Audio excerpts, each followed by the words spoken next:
श्रीमद् भागवत कथा कहती है, कृष्ण के चरणों में अर्पण हो जाओ। वो श्री कृष्ण जो सत्य चित्त और आनंद के प्रतीक है, सच्चिदानंद रूपाय विश्वोत्पत्त्यादि हेतवे तापत्रय विनाशाय श्री कृष्णाय वयम नमः। ऐसे भगवान को हम समर्पित होते हैं जो उत्पत्ति और विनाश का कारण, जो पालक भी है, जो पोषक भी है, उन पर विश्वास करके अपने जीवन को सुंदर बनाए। थोड़े थोड़े से धार्मिक बने, धर्म को जाने, धर्म को समझें। मैं ये नहीं कहती बिना जाने, पर जानने के लिए तो समय देना पड़ेगा ना। जानने के लिए तो सुनना पड़ेगा, जानने के लिए पढ़ना पड़ेगा, सीखना पड़ेगा। और ये बात सत्य है कि जो आज के सनातनी है या हिंदू है, वो बाकी बहुत कुछ जानते हैं, बस अपने धर्म के बारे में नहीं जानते। बाकी बहुत जानते, बड़ी बड़ी चीजें जान लेते, पर उनसे पूछो कि आप कौन हैं, बोले हिंदू।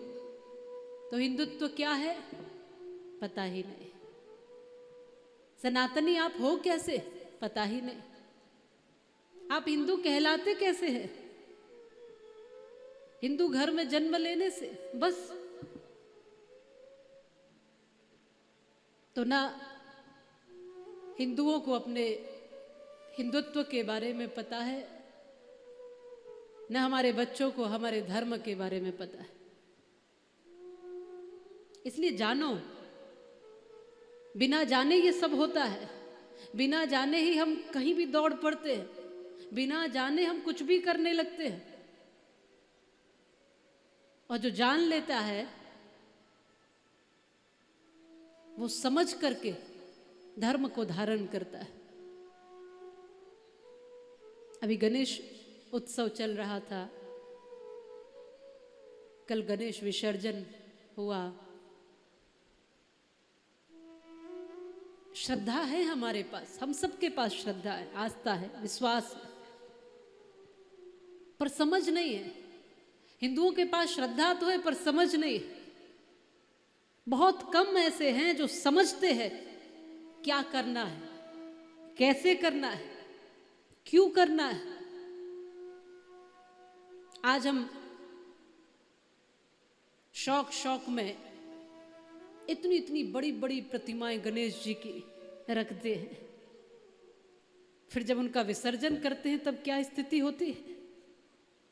मैं अभी देख रही थी कि वो गणेश जी के ऊपर चढ़ा हुआ है व्यक्ति, एक पांव उनकी छाती पे रखा है, दूसरा उनके मुंह पे रखा है और विसर्जित कर रहा है। इतनी इतनी बड़ी प्रतिमाएं हैं, हम जिनको पूज रहे हैं हम उनको सम्मान नहीं दे पा रहे हैं। हम अपनी प्रतिमाओं को, मूर्तियों को कहीं पे भी रख देते हैं। हम कुछ भी करते हैं, क्यों करते हैं? क्योंकि हम जानते नहीं। हम सबका मान लेते हैं, क्यों? क्योंकि हम जानते नहीं हैं। हमें कोई कुछ भी कहते हम वो करने लग जाते हैं। और अपने 33 कोटि देवता तो छोड़िए, हम तो पीर फकीरों पे भी चादर चढ़ाने चले जाते हैं। तो ऐसे लोग हैं, कोई कह दे कि वो बढ़िया काम बना देते हैं, वहां चलो, फिर छोड़ो मत कुछ भी। क्यों करते हैं ऐसा हम? क्योंकि हम जानते नहीं है। तो जानो, बाबा तुलसीदास जी भी कहते हैं ना, ज्ञान बिना नहीं होए परतीत, बिनु परतीत होए नहीं प्रीत, प्रीत बिना नहीं भगत गोसाई, भगति बिना सुख सपने होना।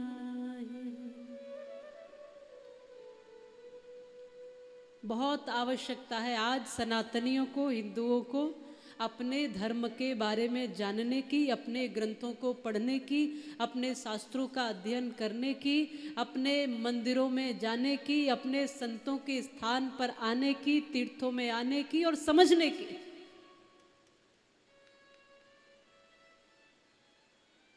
हम कुछ भी किए जा रहे हैं। पूजा की, इतनी भर के सामग्री ली और नदियों में छोड़ दी। हम मां कहते हैं। अब सोच के देखिए कि हमारे देश में गंगा यमुना को क्या कहा जाता है? मां कहते हैं। हम क्या कहते हैं? मां। यमुना हमारी मां है और गंगा हमारी मां है। ये नदियां हमारी मां है और इनकी स्थिति देखिए आप, क्या कर दिया हमने। दूसरे देशों में वो केवल नदी को नदी मानते हैं, मां नहीं मानते। फिर भी वहां स्थितियां देखिए आप। नदियां वहां स्वच्छ मिलेंगी आपको, समुद्र के किनारे स्वच्छ मिलेंगे आपको, वहां जल स्वच्छ मिलेगा, हवा स्वच्छ मिलेगी। वो नहीं मानते मां, फिर भी वो नदी को नदी की तरह रखते हैं। हम मां कहकर भी इतना पाप कमाते हैं। हम गाय को मां कहते हैं और दूसरी तरफ कटते हुए देख भी लेते हैं।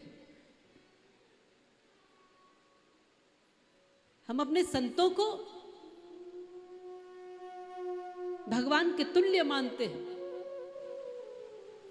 पर कोई अपमान करे तो चुपचाप सहन करते हैं।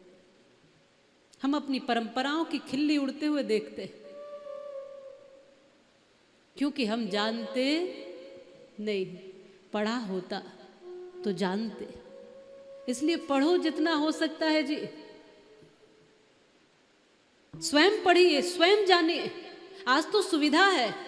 आज ऐसा नहीं है कि आपके समक्ष सब कुछ संस्कृत में ही। संस्कृत से हिंदी अनुवाद या अन्य अन्य भाषाओं में, अपने अपने क्षेत्रीय भाषाओं में ग्रंथों का अनुवाद हो चुका है। इसलिए स्वयं पढ़िए, चिंतन करिए, विचार करिए और फिर जो न समझ में आए अपने संतों से सवाल करिए, जिज्ञासा रखिए, पूछिए, प्रश्न करिए, पर जानिए। समय लगेगा इसमें, ऐसा कौन करे? कोई किसी के पास समय है भला जानने के लिए धर्म को? इसलिए जो कोई कहे सो कर दो। इसलिए रास होता है आज सनातन का। स्वयं क्यों नहीं पढ़ते? 2, 4, 10, 20 लोगों के विद्वान होने से ये भारत विश्वगुरु नहीं होने वाला। सबको पढ़ना पड़ेगा अपने ग्रंथों को।